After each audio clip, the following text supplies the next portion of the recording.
I am in the middle of a park that I don't know the name of in New York right now. I've been seeing a whole bunch of shows while I've been out here, but I've been getting a bit behind on my reviews. And so I've come to this park to try and escape the hustle and bustle of the city and to tell you guys a little bit about some of the stuff that I've seen, starting with the show that I most recently saw about 20 minutes ago is when I got out. It was Aladdin. Now, I paid $35 for my ticket. I managed to see it thanks to the lottery. Otherwise, the ticket would have been much more expensive. And I was at the very top of the theater. It was pretty intimidating, actually, being up there and walking to the seat, especially. The balcony isn't actually that high, I don't think. It just feels really high. So when I was going up to it, I was like, oh, this is giving me like the Apollo in London. It's giving me those vibes. But then I got to my seat and sat down and I was like, okay, a little bit less Apollo right now. Like I'm not really in the gods, like looking down like this, but still just quite an intimidating experience being up there for someone that's a little bit, is the word vertiginous? I'm not sure. So Aladdin is similar to Lion King in that it's got a handful of like banger songs, right, that everybody knows and that kind of carry the musical, right? Like they're the thing that people are really looking forward to. If you're unlucky, the kids in the audience are going to sing along to, because this is very much one of those shows. It's kids talking through the entire thing type situation, parents not really doing much about it. There was one kid that was a couple of meters away from me. They had those glow, I don't know what you call them, those like glow sticks basically that hoop together, and they were just waving that around for about 20 minutes of Act 1 until an usher finally came over and told them to stop. People were also just taking videos just straight up, and the ushers were trying to do stuff about it, and especially for, what's it called, I Can Show You a World, whatever that's called, part of your world, something like that. The amount of photos that were being taken and the amount of flashes that were going off was so funny. But anyway, I'm getting ahead of myself. So the show begins and straight away I'm like, okay, they're going for the Lion King spectacle, which is really cool, but it's obviously a different vibe to Lion King. It's a lot less prop based like Lion King is. And a lot of the spectacle of Lion King is in the prop stuff, in the prop work. And because Lion King's prop work is, well, I guess the prop usage is fine. The props themselves are just a bit old and the way that they're interacted with feels a bit dated to me. And so it's just not that impressive, I don't think. And I don't think it's that impressive for kids either. I think that kids kind of zone out quite a bit in Lion King. I don't think it's as good a family show as a lot of people say that it is. Whereas Aladdin was the opposite. It's much more character focused. It's people that are interesting. It's these sort of slapstick choreographed fights that are happening with guards. It's running away from guards. It's all those sorts of things and stuff that I imagine the kids are going to be much more into and intrigued by. So that I think really benefited the show. I also felt like just visually, in the same way that Lion King really looks wonderful, the saturation of everything, the color, the vibrance, Aladdin had the exact same thing going on. The stage itself looked gorgeous. It was this orange floor essentially for pretty much the entire show, and the way it just sort of like glowed and really gave this warmth to everything was really cool. And also the lighting design is great, I think, in the show as well. There are a few moments where they do some stuff with the lights that I thought were really just inventive and worked really satisfyingly. So one example of this is there's a moment where Aladdin jumps off a roof to evade a bunch of guards, and it's not a complicated maneuver, but just the way that they have a spotlight on him for a split second there when he jumps off, and then as he's mid-air, the spotlight cuts out so you don't have any way of seeing him landing, even though the jump itself is only maybe half a meter that he's jumping. Like, you don't realize that, but because of the lighting trick, they make it seem like a much bigger deal than it actually was, and I thought that was really smart of them. But I felt like, on the whole, the illusions in the show maybe leave a little to be desired. Like, there's obviously a genie in this show, and the genie is doing things like making things appear. And maybe part of this is because I was obviously up in the balcony, so I could see absolutely everything on stage the entire time. Maybe that contributed a little bit to me feeling a little underwhelmed because I was further away. But the pyrotechnics and stuff like that just all feel a little small, maybe a little underwhelming. And it's unfortunate because there was a moment where they had some on-stage pyrotechnics, some essentially fireworks that were sort of flashed from stage left, stage right, stage left, stage right. And that was really cool. Like, that was a very cool moment, but being in the balcony, kind of a little obscured by other parts of the stage, which was, again, just my fault, I guess, for having that ticket. But it did mean that the power of those pyrotechnics was reduced quite a bit. And then for the other illusions, There's, for example, a moment where the genie gets some things to sort of appear on a table, and that was okay, but it didn't feel like it was stuff that was going to really wow people.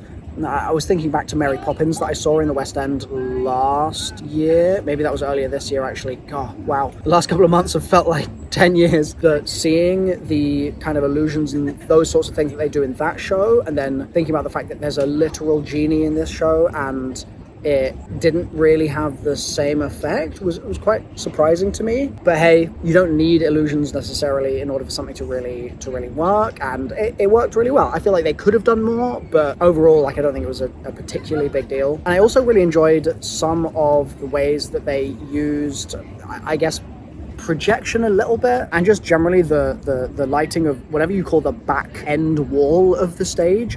Like, they did some cool things where, for example, they had characters that were meant to be like going to a faraway place, and they would go towards the back of the stage, and that would be them going towards that faraway place. Then a facade would come down, like a screen would come down with doors in it, and they would turn around, step through those doors, and the new center stage would be the space that they had gone to, they had traveled to, so they reverse it kind of thing in front of your eyes. But it didn't feel forced, or it didn't feel fake, or like, oh, okay, we're pretending this now. No, it felt really good, and they did that a couple times through the show, and I thought that every single one of them was really effective. So those were all really positive things. I think that the one thing I felt is that it just dragged a little bit, and I know that this is always the way that these sorts of things are going to be, because you're never going to be super enticed by a crazy plot that you don't expect. Like, it's always going to be that way a bit, right? But the second act especially surprised me, because the second act is full of a lot of bangers. Like, A Whole New World being in Act 2, I thought was going to be a lot more of a sort of tentpole, really like big moment, but it kind of fizzled out a little bit. Like, they had the flying carpet, and that was cool, but then outside of that, it was like, okay, we feel like we have quite a lot of songs here that are just sort of slowing things down. And I mean, I have that problem in Lion King. I think that Lion King, just in general, is a show with like 2 good songs, and the rest of it all feels like filler pretty much, maybe 3 good songs max. My opinions on Lion King are pretty extreme, so sorry if you're a fan. But this show felt less like that, and especially the Prince Ali song, phenomenal, and the genie did so much work there. That was great. But yeah, it just felt like there were some moments where the pace really slowed, and it didn't feel like I was hooked in the way that I could have been, maybe. I was also thinking this through a lot of the show, and I don't really have the words fully to describe the thought here, but I'm curious if any of you feel anything about this in particular. The genie was fantastic, but I wonder if there's any kind of issue with a character in any kind of show, really, of that nature being funny, because it relies on so many kind of, I don't want to say tropes, because it wasn't like it was like a racist portrayal or something. It wasn't like it was a sexist portrayal. Like, it wasn't tropey in that regard, but it's so hyperbolic, I suppose, and that's good because it's funny. But I feel like if you had like a white actor, for instance, doing that part, it would potentially be a pretty uncomfortable experience.